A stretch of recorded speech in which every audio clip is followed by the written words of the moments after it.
The early military mind of Haile Selassie.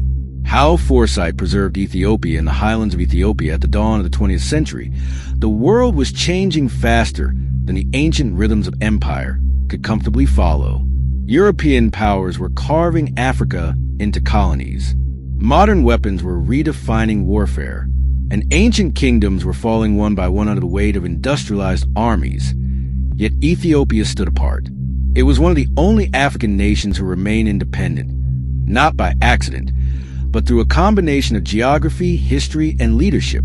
Among the figures who had come to embody that leadership was a young nobleman named Tafari Makonnen, the man the world would later know as Emperor Haile Selassie I.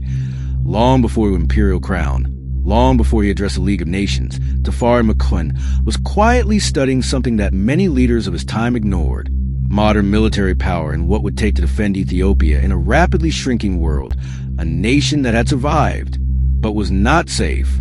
Ethiopia entered the 1900s with a proud legacy. In 1896, Ethiopian forces under Emperor Menelik II had defeated Italy at the Battle of Adwa, a stunning victory that shocked Europe and preserved Ethiopia's sovereignty. But victory did not mean safety. Menelik II himself understood that ADWA had been won with courage, numbers, and leadership, but not with modern organization. Ethiopia's army remained largely feudal, relying on regional nobles, traditional weapons, and mobilization systems rooted in centuries-old customs. Young Tafari Makonnen grew up watching these realities closely. Born in 1892, he was raised in a court environment where politics, diplomacy, and warfare were inseparable. His father, Ras Makonnen, was a respected military commander and diplomat who had fought at Iowa and interacted with European powers. From him, Tafari learned an essential lesson. Early independence could not be taken for granted. While many nobles saw Ethiopia's survival as proof of divine protection or cultural superiority, Tafari saw something more fragile. He saw a nation that had won once but might not win again if it failed to adapt. The young governor who studied war when Tafari Makonnen was appointed governor of Harar, one of Ethiopia's most important, in cosmopolitan regions. He was still a young man. Harar was a crossroads of trade ideas and foreign influence. European advisors, weapons dealers, and diplomats passed through its gates regularly. Unlike many of his peers, Tafari listened. He observed European military officers. He read translated materials on strategy and statecraft. He paid attention to how modern armies were structured, not just how they fought, but how they were trained, supplied, and commanded.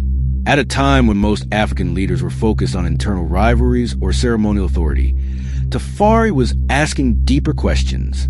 How would Ethiopia defend itself? If a modern army returned, how could traditional force stand against aircraft, artillery, and mechanized units? What reforms were possible without destroying Ethiopia's identity? These were not popular questions. Modernization as a shield, not a threat to Tafari's belief in modernization, did not come from admiration of Europe, but from pragmatism. He understood that weapons alone were not enough. What Ethiopia lacked was centralized command, standardized training, reliable logistics, modern communications, professional officer education. He also understood something more subtle. Military reform required political reform. An army drawn entirely from feudal obligations would always be divided in loyalty. A modern defense force needed allegiance to the state, not just of regional lords. This belief quietly shaped Tafari's actions as his influence grew. When he later became regent and heir apparent in the 1910s and 1920s, he began pushing forms carefully, knowing that moving too fast could provoke resistance from conservative elites. He sent Ethiopians abroad for education. He invited foreign military advisors under Ethiopian authority. He invested in communication systems, including radio and telegraph lines. He supported the creation of a small but professional core army. Each step was modest but deliberate, warnings ignored by the world. While Tafari was studying military reform, Europe was heading toward another catastrophe. Italy, humiliated by its defeat at Adwa, never forgot Ethiopia when Benito Mussolini came to power in the 1920s. Ethiopia once again became a target. Fascist ideology demanded empire, and Mussolini viewed Ethiopia's unfinished business. By the time Tafari was crowned Emperor Haile Selassie I in 1930, he knew what was coming. He attempted diplomacy first, appealing to international law and Ethiopia's membership in the League of Nations. But he also accelerated military preparations, purchasing weapons and reorganizing command structures as much as Ethiopia's resources allowed. Still, the imbalance was enormous. Italy possessed tanks, aircraft, chemical weapons, and industrial supply lines. Ethiopia had courage numbers and limited modernization, but not enough time. When Italy invaded in 1935, Haile Selassie personally took command of the defense. The war that followed was brutal and unequal. Italian forces used mustard gas and aerial bombardment against Ethiopian troops and civilians alike. Despite fierce resistance, Ethiopia fell. Exile would not defeat. In 1936, Haile Selassie went into exile. To many observers, Ethiopia's story appeared to be over, but the emperor did not see it that way. From exile, he continued to study military developments, global politics, and the shifting balance of power. His famous speech to the League of Nations was not just a moral appeal. It was a warning about the future of warfare and the consequences of ignoring aggression. He understood something that would soon become clear to the world. Modern war would not respect borders or traditions. As World War II erupted, the global balance shifted again. Foresight rewarded when the Allies began pushing back against Axis powers in Africa. Ethiopia's strategic importance reemerged.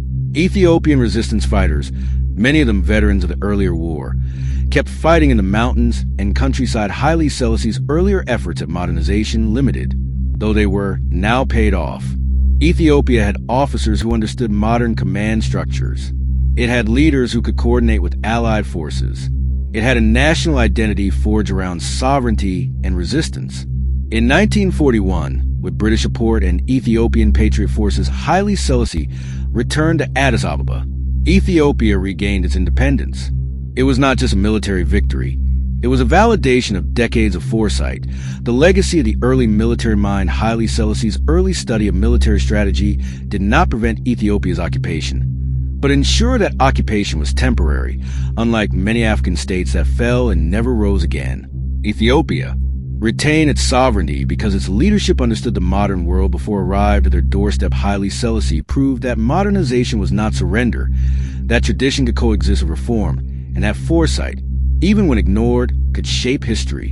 And his early military mind was not obsessed with conquest, but with survival. And in a century defined by empire and collapse, that made all the difference.